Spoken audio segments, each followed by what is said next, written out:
Hello everyone. Today I'm going to discuss about वेप। सो वेप क्या है और पेशेंट को हम वेप से किस तरह से प्रिवेंट कर सकते हैं। वेप इज़ वेंटिलेटर एसोसिएटेड नमोनिया। ये एक हॉस्पिटल एक्वायर्ड लंग इन्फेक्शन है जो कि आफ्टर ओटीटी इंट्यूबेशन अगर 48 से 72 आवर्स के बाद कोई पेशेंट लंग इन्फेक्शन डेवलप करता है, we will count it as a ventilator associated pneumonia. क्या एडवर्स आउटकम हो सकते हैं वेप के? वेव की वजह से पेशेंट का जो ड्यूरेशन है मैकेनिकल वेंटिलेशन का वो इंक्रीज़ होगा, जिसकी वजह से पेशेंट का जो आईसीयू स्टे है वो लॉन्गर होगा। मॉर्टेलिटी के चांसेस से इंक्रीज़ होंगे और जो हॉस्पिटल कॉस्ट है वो इंक्रीज़ होगा। So how can we prevent patient from wave? By following wave bundle, we can decrease the chances of ventilator associated pneumonia.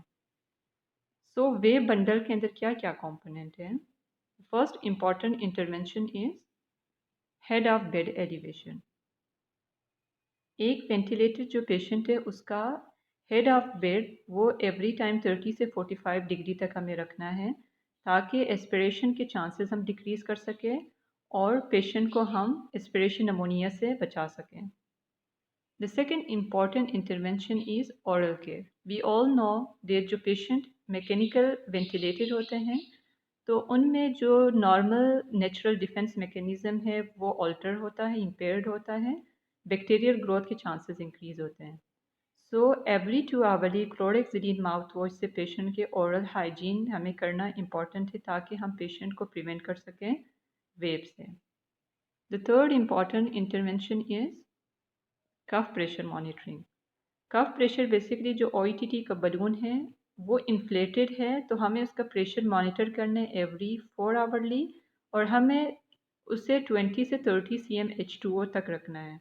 अगर हम इस प्रेशर से ज़्यादा रखेंगे तो जो ट्रेकियल म्यूकोजा है उसमें इंजरी के चांसेस इंक्रीज़ होंगे और अगर हम कम रखते हैं एज वी डिस्कस्ड अर्लियर कि जो ओरल कैविटी के अंदर बैक्टीरियल ग्रोथ और सिक्रीशंस जमा हुए होते हैं वो आके जो कफ है उसके ऊपर जो है बलून के ऊपर जमा होने शुरू हो जाते हैं एंड वंस जो कफ प्रेशर का लिमिट हम कम रखते हैं तो वो इजीली थ्रू ट्रेक या लंग में जाके इन्फेक्शन कॉज कर सकते हैं। सो कफ प्रेशर मॉनिटरिंग एंड सक्शनिंग जो इम्पॉर्टेंट है ताकि हम पेशेंट को प्रिवेंट कर सके from way. The fourth important intervention is daily sedation vacation. हमें पेशेंट की सिडेशन 24 आवर्स में वंस होल्ड करना है, पेशेंट को अवेक करना है एंड स्पॉन्टेनियस ब्रीदिंग ट्रायल्स देने हैं ताकि पेशेंट अर्ली एक्सट्यूबेट हो सके। The fifth important component is GI prophylaxis. According to studies जो पेशेंट इंट्यूबेटेड होते हैं उनमें स्ट्रेस अल्सर्स के चांसेस बहुत ज़्यादा होते हैं। सो GI अल्सर से प्रिवेंट करने के लिए हमें GI prophylaxis, proton pump inhibitors या ओमिप्राजोल देना पेशेंट को ज़रूरी है। Once patient GI ulcer develop करेगा तो उसमें ब्लीडिंग के चांसेस एंड हीमोडायनेमिकली अनस्टेबल हो सकता है पेशेंट एंड जो मैकेनिकल वेंटिलेशन का ड्यूरेशन है वो इंक्रीज़ हो सकता है। सो हमें पेशेंट को इस कॉम्प्लिकेशन से भी प्रिवेंट करना है।